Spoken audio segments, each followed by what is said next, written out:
नमस्कार, स्वागत है आप सबका हमारे खास कार्यक्रम देश देशांतर में। मैं हूं कवीन सचान और आज बात आर्थिक मोर्चे की।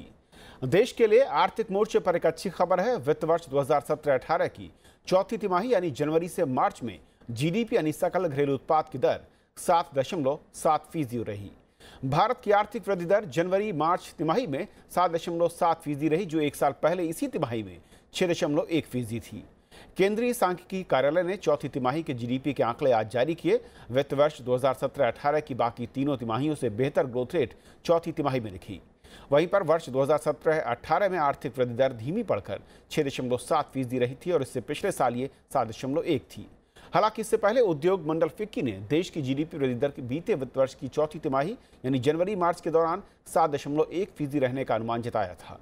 वहीं पर अंतर्राष्ट्रीय rating agency Moody's investor services ने चालू वित्त वर्ष के लिए भारत की जीडीपी वृद्धि दर के अपने अनुमान को घटाकर 7.3% कर दिया था। आज समझेंगे कि जीडीपी के आंकड़े क्या इशारा कर रहे हैं और विकास को लेकर देश का जो लक्ष्य है उस दिशा में ये आंकड़े कितना सपोर्ट कर रहे हैं। लेकिन चैलेंजेस कहां पर हैं, यानी चुनौतियां क्या हैं और उससे निपटने के रास्ते क्या हैं, उस पर खास बातचीत करेंगे। हमारे साथ चार बेहद खास मेहमान हैं। शुभम भट्टाचार्य हैं, कंसल्टिंग एडिटर बिजनेस स्टैंडर्ड से, स्वागत है आपका। एसपी शर्मा है, चीफ इकोनॉमिस्ट हैं, पीएचडी चैम्बर से, आपका स्वागत है सर। अनिल राजदान है, पूर्व अतिरिक्त सचिव पेट्रोलियम एवं प्राकृतिक गैस मंत्रालय भारत सरकार, बहुत बहुत स्वागत सर आपका। डॉक्टर सुभाष चंद्र पांडे हैं, विशेष सचिव और वित्तीय सलाहकार डीआईपीपी से, बहुत बहुत स्वागत सुभाष जी आपका भी। शुरुआत सुभाष जी मैं आपसे करना चाहूंगा, जो आज आंकड़े जारी किए गए सीएसओ की ओर से उम्मीद से बेहतर दिख रहे हैं और जिस तरीके से 2-3 कोर सेक्टर में बात करूं वहां पर जो उम्मीद थी शायद उसके मुताबिक पटरी पर लौटती दिख रही है रफ्तार। कैसे आप देखते हैं इन आंकड़ों को और आपके नजरिए से ये आंकड़े देश के विकास के साथ कैसे तालमेल करते नजर आते हैं?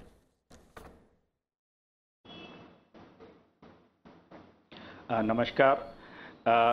जरूर ये आंकड़े बहुत ही प्रसन्न करने वाले हैं, क्योंकि हमने देखा कि 17-18 के इन चारों तिमाहियों में बराबर सुधार होता रहा है। पहले तिमाही में 5.6% था, फिर 6.3% हुआ, फिर 7.0 हुआ और अब 7.7% हुए। तो ये जो लगातार वृद्धि हो रही है ये बहुत ही प्रसन्नता की बात है और ये ऐसे समय में हो रही है जब विषम परिस्थितियों हमें बाहरी तौर पर झेलनी पड़ रही हैं, जिसमें कि कच्चे तेल की कीमतों में होती हुई बढ़ोतरी और रुपए में गिरावट, जो कि अमेरिका की मुद्रा नीति के कारण हो रहा है। तो ऐसे में हम ये देखते हैं कि जो ये वृद्धि दर बढ़ी है ये किसी एक क्षेत्र की वजह से नहीं है, इसमें हर क्षेत्र का योगदान है।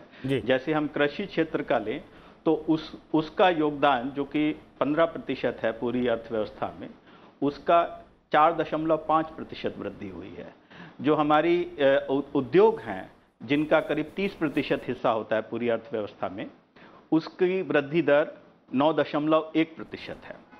और सर्विसेज जो हमारे लिए इस समय सबसे ज़्यादा अहम है हमारी अर्थव्यवस्था में, 55% उनका योगदान है, उसमें भी 7.9% की। कंस्ट्रक्शन के क्षेत्र में सबसे ज़्यादा 11.5% की वृद्धि पाई गई है।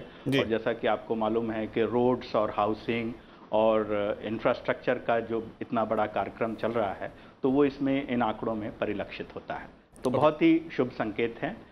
कुछ चुनौतियां भी हैं। जीवन पर आऊंगा चुनौतियों को लेकर कि असल में किस तरीके से चुनौतियां हम देख रहे हैं और उससे बाहर निकलने के रास्ते या फिर उनको पार पाने का रास्ता क्या है। लेकिन राजदान सर, उससे पहले आपका एक रिएक्शन चाहूंगा। 7.7 का आंकड़ा सीएसओ ने जारी किया है और वाकई जो 2-3 बड़े हर्डल्स हमने देखे, चाहे हमारे रुपए की वैल्यू की बात हो या फिर अंतर्राष्ट्रीय स्तर पर क्रूड ऑयल का मसला हो, इसके बावजूद 7.7 कैसे आप देखते हैं इस नंबर्स को और ख़ास तौर पर जिस दिशा की तरफ, जिस तरीके से हम पिछले 2 वर्षों में आगे बढ़े हैं, अगर उस नज़रिए से देखें तो?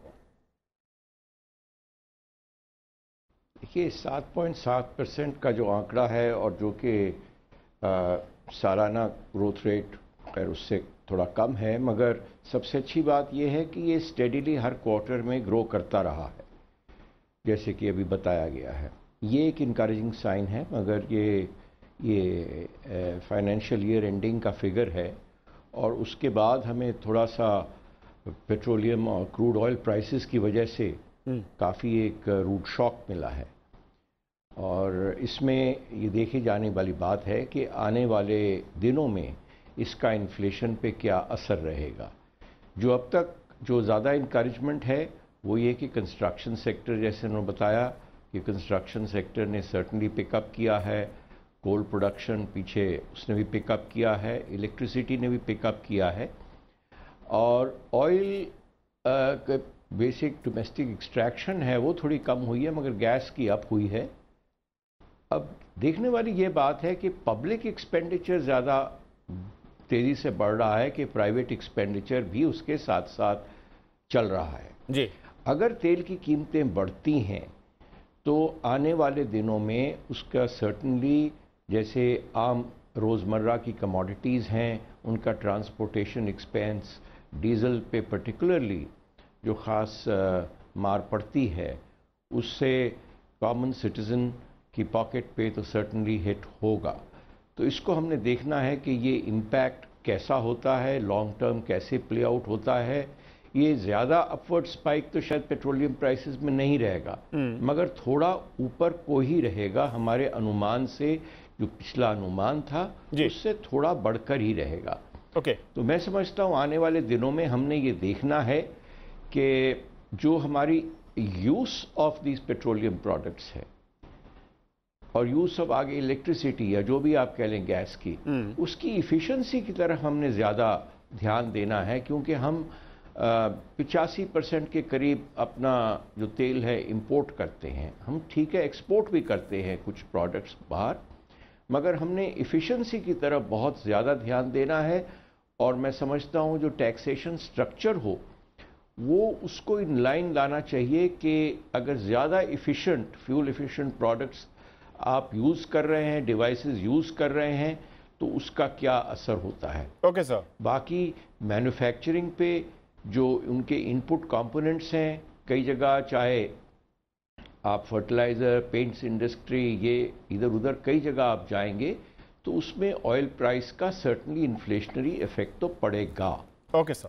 अब देखने वाली बात यह है कि प्राइवेट सेक्टर का इन्वेस्टमेंट कितना जल्दी उठता है ऊपर। ओके सर, मैं लौटूंगा और सेक्टर के हिसाब से भी एक बार कोशिश करूंगा कि इसमें समझने की कि किस तरीके से जो सेक्टर फिलहाल उस तरह के पोटेंशियल है लेकिन वो परफॉर्मेंस नहीं दिख रही है, वहां पर दिक्कत क्या है। उससे पहले शर्मा जी, जो बात राजदान साहब ने कही बहुत अहम कि हम इम्पोर्ट 85% और ऑयल जो है उसका एक बड़ा बोझ जब भी जीडीपी के आंकड़े होते हैं उसको कई बार प्रभावित करते हैं। आने वाले दिनों में, आने वाले कुछ महीनों में कैसे आप इसे देखते हैं और ये कितना बड़ा चैलेंज जीडीपी की रफ्तार को अगर हम आगे 8 और 9% की तरफ जब बढ़ने की बात या फिर बढ़ाने की बात होती है उस दिशा में? देखिए, जैसे सर ने बताया तो एक बहुत बड़ा चैलेंज तो है। जैसे इंटरनेशनल क्रूड प्राइसेस बढ़ते हैं तो उनका सीधा असर जो है हमारी ग्रोथ के ऊपर तो आता है, क्योंकि उससे सब चीज़ें महंगी होने लगती हैं। एक तो ट्रांसपोर्टेशन महंगा हो जाता है और उसका फ़र्क फिर सब चीज़ों के ऊपर आता है, और फिर जो पॉलिसी रेट्स हैं उनके ऊपर इम्पैक्ट आता है, वो बढ़ना शुरू हो जाते हैं। लेकिन अभी इस जंक्चर पे हम ये नहीं कह सकते कि सीधा ही ये असर अभी हमें दिखाई देगा, क्योंकि इसका भी थोड़ा लैग्ड इफेक्ट रहता है। आने वाले टाइम में किस तरीके से आरबीआई इस चीज़ को आगे कैलिब्रेटेड मेजर्स कैसे लेता है या पॉलिसी रेट्स को किस हद तक वो कंट्रोल में रखता है उसके ऊपर डिपेंड करेगा। लेकिन ऑयल प्राइसेस में फ्लक्चुएशंस भी बहुत होती हैं और हमें आशा है कि ये प्राइसेस जो ज़्यादा देर तक इंटैक्ट नहीं रहेंगे। जो एवरेज प्राइस है अगर वो $100 के नीचे अगर 80 और 90 के बीच में रहता है तो हम समझते हैं कि उसका ग्रोथ के ऊपर ज़्यादा असर नहीं होना चाहिए।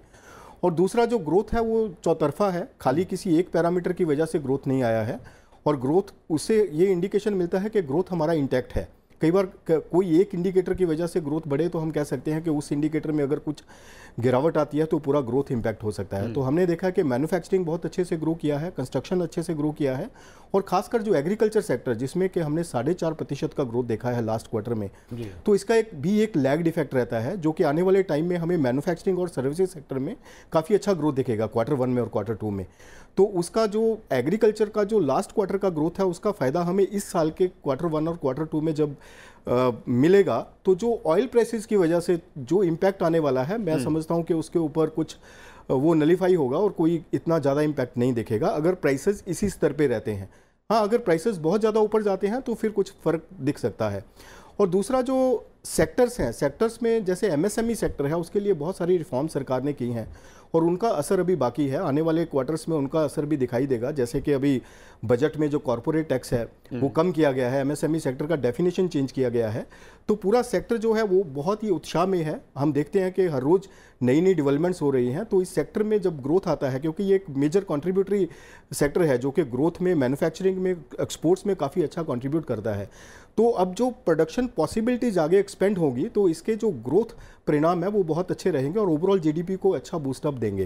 तो हमारा अनुमान है कि जो ग्रोथ है आने वाले टाइम में, अगर क्रूड प्राइसेस इसी लेवल पे भी एवरेज आउट होते हैं तो ग्रोथ के ऊपर कोई उनका खराब असर नहीं आएगा। ग्रोथ यहाँ से आगे और अच्छा इंटैक्ट रह सकता है। नेगेटिव इम्पैक्ट आपका इसका नहीं दिखता है जी। शोभ, मैं दो बातें आप समझना चाहूँगा। जो कोर सेक्टर की बात होती है और जिस तरीके से आंकड़े दिखा रहे हैं पिछले साल के कंपेरिजन में, एक सुखद तस्वीर ज़रूर है, लेकिन क्रूड ऑयल के अलावा और ख़ासतौर पर जैसे कि हम बात कर रहे हैं कि इंडिकेटर्स जो हैं अलग अलग सेक्टर्स की, वो कमोबेश एक साथ उनकी परफॉर्मेंस अच्छी दिख रही, जो कि एक अच्छा संकेत है। किसी एक पर डिपेंडेंसी ज़्यादा नहीं है। लेकिन इसके बावजूद जो पोटेंशियल है उस लिहाज से कुछ सेक्टर आप कह पाएंगे कि जहाँ पर ज़्यादा उम्मीद हम कर सकते हैं और उस दिशा में कुछ और काम करने की ज़रूरत होगी। जनरली किसी देश का अर्थव्यवस्था को मापने के लिए 4 चीज़ों का इस्तेमाल किया जाता है: inflation, current account deficit, GDP और फिस्कल डेफिसिट। इन चारों का आंकड़े अगर हम देख के चले, जीडीपी का फिगर्स आ जाए हैं, अच्छे वाले फिगर्स है कंपेयर टू, और पूरे साल में उसमें इम्प्रूवमेंट हुए हैं। इन्फ्लेशन अभी भी का कंट्रोल में है। जितना आरबीआई ने जिस लेवल का मानदंड रखा है कि लेस देन 5%, उसमें ही अभी तक इन्फ्लेशन, कंज्यूमर इन्फ्लेशन बना हुआ है। वरी एरिया है दो चीज़ें। एक है करंट अकाउंट डेफिसिट, जिसका आपने तेल का जिक्र किया, और इसकी वजह से तेल करंट अकाउंट डेफिसिट 2.5, जो हमारे लिए एक रीजनेबल रेट हम मानते हैं कि नेगेटिव -2.5%, उससे बढ़कर वो 3% के पास छूने के चल रहा है। और तेल का रेट अगर ऐसा रहा तो वो उसको आराम से छू लेगा। और इसी से जुड़ा हुआ है फिस्कल डेफिसिट, कि हमारा फिस्कल डेफिसिट कितना उसको संभाल सकता है। इस साल वैसे ही वित्त मंत्री अरुण जेटली ने फिस्कल डेफिसिट के करेक्शन का जो हमने जो प्रक्रिया है उसमें एक पॉज लिए हैं, 3.2 के बदले में 3.5 हैं। सवाल ये है कि वो 3.5 का भी जो मार्जिन है वहाँ पे रहेगा या उससे ज़्यादा, क्योंकि 3.5% पिछले साल का था। इस साल में वी आर सेइंग कि 3.2 में आएंगे, तो हम 3.2 में रह पाएंगे या फिर से 3.5 पे ही जाके पहुँचेंगे।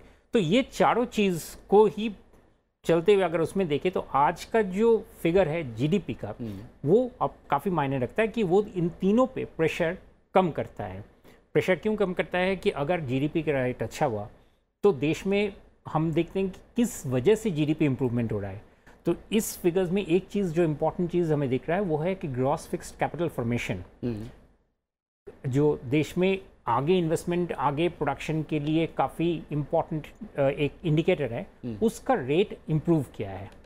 कई क्वार्टर्स तक ये इम्प्रूवमेंट, ये ग्रॉस फिक्स्ड कैपिटल फॉर्मेशन कम हो रहा था। बहुत सारे वजह थे, कॉर्पोरेट सेक्टर में वीकनेसेस और भी नए इन्वेस्टमेंट प्रपोजल्स नहीं आ रहे थे। लेकिन इस बार बहुत दिनों के बाद उस ग्रॉस फिक्स्ड कैपिटल फॉर्मेशन में इस क्वार्टर में इम्प्रूवमेंट आया है, और वो बहुत मार्जिनल इम्प्रूवमेंट नहीं, करीब ऑलमोस्ट 1% का इम्प्रूवमेंट है।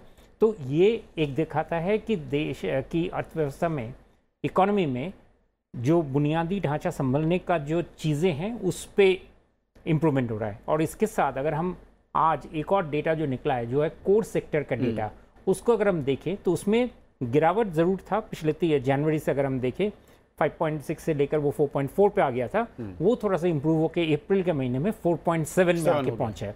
यानी कि इकोनॉमी में इज़ ऑन द मेंड, जो सुभाष चंद्र जी भी बोल रहे थे, अनिल राजन जी भी बोले, मिस्टर शर्मा भी बोले कि economy is on the mend.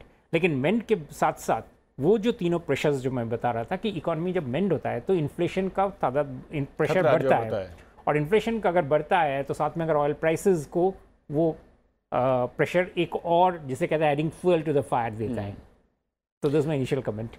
Sharma ji, industry के लिहाज से और जिस तरीके से ग्रोथ है, जो कि कोर सेक्टर की बात कही शुभमय ने, 4.4 से 4.7, 3 फैक्टर जिस तरीके से हमने देखे हैं, जो कि जीपीएफसीएफ की बात की ही, बैंकिंग सेक्टर का जो हाल था हमने देखा है पिछले कुछ महीनों में, और सरकार की उस कदम उठाए गए थे जिसके चलते इस तरह के आरोप लगते रहे कि अर्थव्यवस्था की रफ्तार सुस्त पड़ी है, इसका लॉन्ग टर्म इफेक्ट दे सकता है। लेकिन ये दोनों बड़े फैक्ट जो हैं उसका ऐसा कहा जा सकता है अब इन आंकड़ों के साथ कि वो दरकिनार हो चुके हैं, वो साइडलाइन हो चुके हैं, और अब रफ्तार कहीं से ज़्यादा पहले ज़्यादा तेज है और आधार मजबूत है। देखिए, जो वर्स्ट है वो तो ख़त्म हो चुका है। हम कहेंगे कि now the worst is behind us.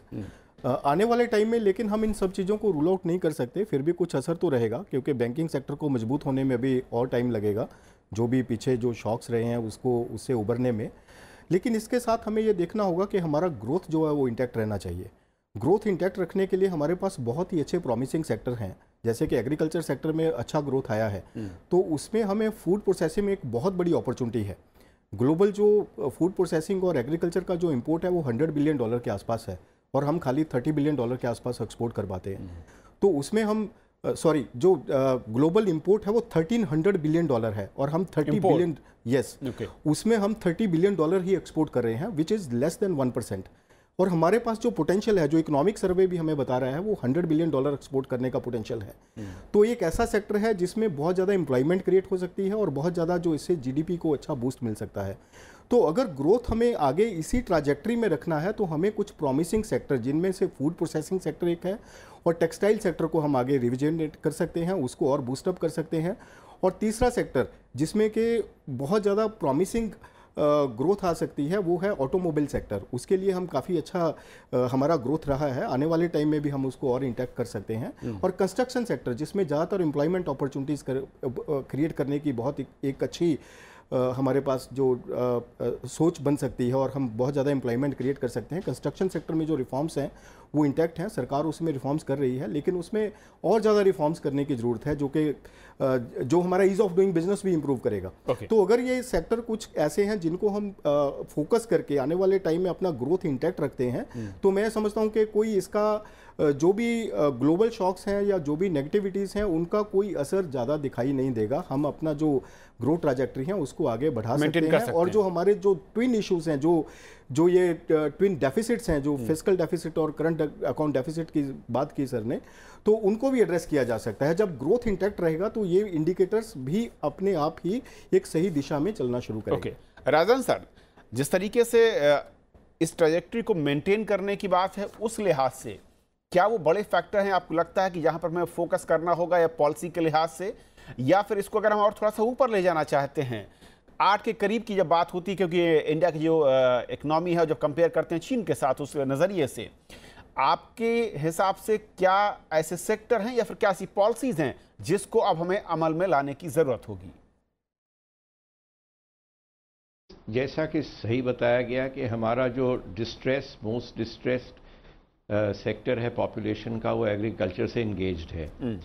उसमें अच्छी ग्रोथ हुई है, और पॉजिटिव साइन ये हो रहा है कि जो मेट्रोलॉजिकल डिपार्टमेंट ने कहा है कि 97-98% मानसून एक्सपेक्टेड है, वो मैं समझता हूँ बहुत अच्छी खबर है इकॉनमी के लिए। मगर जहाँ तक कहा गया कि एग्रो प्रोसेसिंग में बहुत हमारा स्कोप है, जी हाँ स्कोप है, मगर एग्रो प्रोसेसिंग और agro marketing I think is one of the worst areas in our country, क्योंकि जो फार्मर है उसको प्रोड्यूस का सही दाम नहीं मिलता। जहाँ तो मिनिमम सपोर्ट प्राइस मिल रही है जिन कमोडिटीज़ की, उनकी तरफ वो जाता है। दूसरे प्रोडक्ट्स में बहुत फ्लक्चुएशन है, जैसे वेजिटेबल्स, फ्रूट्स, दूसरी क्रॉप्स हैं, उनमें कोई हमारे कोल्ड स्टोरेज और स्टोरेज फैसिलिटीज़ और प्रोसेसिंग फैसिलिटीज़ प्रोडक्शन सेंटर्स के पास ना मात्र के बराबर हैं, और जो हैं भी वो ट्रेडर्स ने कॉर्नर कर ली हुई हैं, जो कि फार्मर्स को उपलब्ध नहीं हैं। और consumer at the other and, उसको भी चीज़ें महंगी मिल रही हैं, क्योंकि जो मिडिल मैन प्रॉफिट है और जो उसका टेक है या प्रोडक्ट्स का पेरिशिंग है, जैसे वेजिटेबल्स, फ्रूट्स में, वो बहुत ज़्यादा है। इसकी तरफ हमें बहुत जल्द ध्यान देना पड़ेगा। मगर अच्छी बात यह है कि मॉनसून अगर अच्छी हो गई तो half the battle is one. मगर पानी की तरफ मेरे ख्याल हमारे बहुत ध्यान हमें देना पड़ेगा इकॉनमी में, और जो फाइनेंस कमीशंस भी आगे आ रही हैं उसमें देखना पड़ेगा कि स्टेट्स जो हैं वो पानी की कंजर्वेशन के लिए क्या कर रही हैं, क्योंकि ग्राउंड वाटर बहुत तेज़ी से डिप्लीट कर रहा है, सरफेस वाटर का पोल्यूशन बहुत हैवी हो रहा है और ड्रिंकिंग वाटर की समस्याएं जो है अब क्योंकि अर्बन एरियाज़ में बहुत ज़्यादा कंसंट्रेशन हो रहा है, तो उन चीज़ों को हमें देखना पड़ेगा कि जो हमारे ड्रिंकिंग वाटर सोर्सेज हैं और जो इंफ्रास्ट्रक्चर है, जिसको grey infrastructure, man built infrastructure होता है, जो ग्रीन है, जो कि नेचर के साथ साथ चलना है, उसको करना पड़ेगा हमें काम। बाकी जैसा बताया गया कि कुछ सेक्टर्स हैं जिसमें एम्प्लॉयमेंट क्रिएशन का बहुत स्कोप है। हाँ, मैन्युफैक्चरिंग भी एक सेक्टर है जिसमें स्किल्ड एम्प्लॉयमेंट का स्कोप है, मगर ऑटोमोबाइल सेक्टर की हम बात करते हैं, ऑटोमोबाइल इस वक्त बहुत अच्छा चल रहा है, मगर अगर हमारा ट्रांजिशन आ रहा है टू इलेक्ट्रिक व्हीकल्स, तो उस ट्रांजिशन में हम कहाँ हैं और किस स्पेस पे हमने जाना है, इसका रोड मैप बहुत क्लियर होना चाहिए। क्योंकि कुछ ही समय में अभी अपने BS6 पेट्रोलियम और उसके डीजल में स्टैंडर्ड्स कर दिए हैं, जिससे कि एटमॉस्फेरिक पोल्यूशन कम होएगी, मगर इसके साथ साथ जो कि व्हीकल की प्रोडक्शन है वो अभी भी ज़्यादातर BS4 स्टैंडर्ड के करीब है, उसको BS6 पे अपग्रेड करना है और लोगों ने अपनी व्हीकल्स रिप्लेस करनी है। उनके लिए पैसा कहां से आएगा ये हमें देखना है। यानी किस तरह पॉलिसी की और ज्यादा जरूरत है, हमें ट्रांजिशन करना है, तो उसमें countries like China are moving very fast. Okay, so we have to see कि हमने एम्प्लॉयबिलिटी अपनी किस तरह की कर रही है, लोग राजन साहब की एम्प्लॉयमेंट वक्त का खत्म हो रहा, मैं चाहूंगा रिएक्शन अपने पैनलिस्ट सुभाष जी से। सुभाष जी, आपके नजरिए से सरकार इस वक्त की जिस तरीके से हमने रिजल्ट देखे हैं और ये उत्साहित करने वाले नतीजे हैं, आंकड़े सामने हैं, किस दिशा की तरफ और किन बड़ी पॉलिसीज की तरफ और बढ़ने का इरादा दिखता है या बढ़ने की जरूरत है?